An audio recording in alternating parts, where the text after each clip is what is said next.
ଅତୀତର ବଉଳ ମକର ଶବତ ଯାଇଛି ଲିଭି, ବନ୍ଧୁ ଆସଇ ବାହାଘର 4 ଦିନ ଆଗରୁ ଧାଇଁ।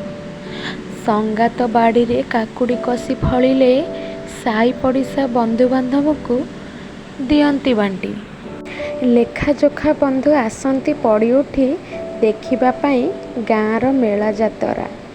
ବନ୍ଧୁଙ୍କୁ ଘଷା ମଡ଼ା କରି କେତେ ଯେ ଆଦର, 2 ଦିନରେ ଗଲାବେଳେ ଥାଏ କାନ୍ଦର ପସରା। ଶାଶୁଘର ଗଲାବେଳେ ଝିଅର ବାହୁନା କାନ୍ଦ, ଦେଖାଯାଉ ନାହିଁ ଚେତାଶୂନ୍ୟ ଦୃଶ୍ୟ। ସେ ବି ମଲା ପରେ ବନ୍ଧୁ ଆସନ୍ତି ଧାଇଁ, ଏବେ ଶ୍ରୀକ୍ଷେତ୍ରରେ ହେଉଛି କ୍ରିୟା ଅଭାବ ସମୟ। ହଜିଗଲା ସେ ଗୁଆଦିଆ ବନ୍ଧୁବାନ୍ଧବ, କାଗଜ କାର୍ଡ଼ରେ ତିଆରି ବନ୍ଧୁର ନିବିଡ଼ତା।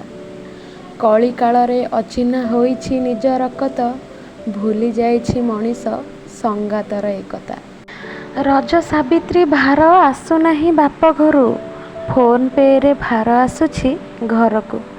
ଘରକୁ କୁଣିଆ ଆସିଲେ ଭୟ ଥାଏ ଚର୍ଚ୍ଚାକୁ, 2 ଦିନ ରହିଗଲେ ଭଲ ଲାଗେନି କାହାକୁ। ସତରେ ଏ ସମ୍ପର୍କ କେତେ ଶସ୍ତା ହୋଇଛି, ବାହାଘରେ ବନ୍ଧୁ ଫଟୋ ନେଇ ଯାଆନ୍ତି ଫେରି।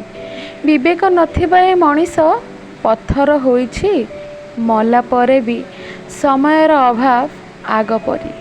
ହଁ, ଆଧୁନିକତାରେ ସମ୍ପର୍କ ଶସ୍ତା ହୋଇଛି, ମଣିଷ ସମ୍ପର୍କ କାଟିବାର ବାଟ ଖୋଜୁଛି। ଦୁନିଆ ଆଜି ଲୁହା ଦେଖି ପାଣି ଦେଉଛି, ମଣିଷ ପଇସା ଦେଖି ସମ୍ମାନ ଦେଉଛି। ସତରେ ଆଜିର ସମ୍ପର୍କ ଶସ୍ତା ହୋଇଛି, ରକ୍ତର ସମ୍ପର୍କ ସମ୍ମାନ ଟିକେ ଖୋଜୁଛି।